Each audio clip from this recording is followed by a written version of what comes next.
Oui, Dominique Vérien, qu'est-ce que vous pensez de ce débat actuel sur la sécurité, sur les relations police-justice, avec ces mesures prises un peu en dernière minute pour satisfaire les policiers par le gouvernement? Est-ce qu'il y a aussi quand même un contexte électoraliste derrière tout ça?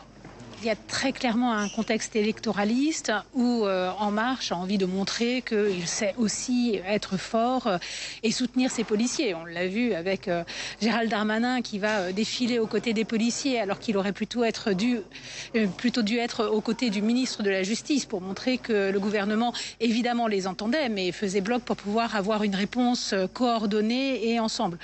Donc oui, c'est beaucoup de communication. Est-ce que mettre finalement au cœur du débat, exacerber le thème de la sécurité des violences, c'est ne pas faire finalement le jeu du Rassemblement national qui est très populaire sur ce thème? Vous voulez dire faire le jeu de En Marche finalement, puisque ça lui permettra de n'avoir qu'un ennemi, le Front National, et plus il le fera monter, et plus il a l'impression qu'il sera le seul à pouvoir lutter contre. Je crains que ce soit un jeu très dangereux et qu'il risque de se faire dépasser par ce genre de combine, et c'est dommage.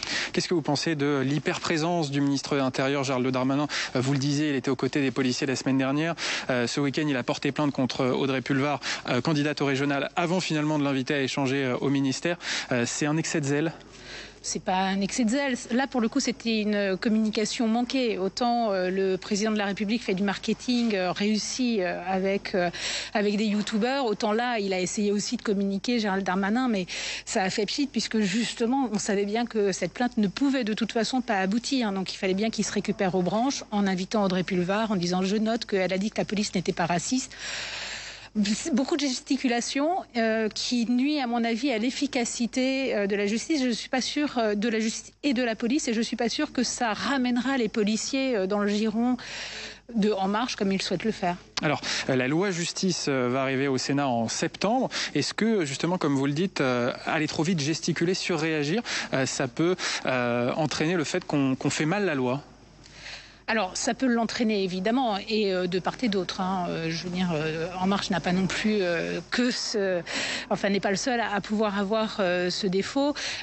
Pour autant, chez nous, ça arrivera, cette loi justice, au mois de septembre. Donc, nous aurons le temps d'y travailler sérieusement, en ayant passé déjà le cap des régionales et des départementales, qui, à mon avis, hystérisent le débat.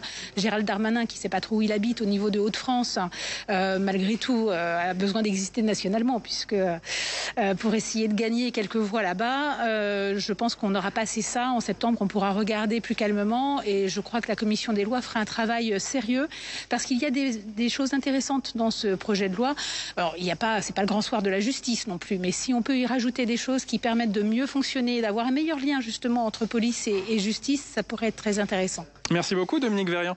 Et vous le voyez, Tam, le débat sera peut-être un petit peu plus serein en septembre au Sénat avec ce projet de loi sur la justice. Merci Alexandre et Dominique Vérien, qui en attendant, en tout cas, ne mâche pas ses mots vis-à-vis de ce que fait le gouvernement, et qui estime qu'il y a beaucoup de gesticulation de la part de Gérald Darmanin.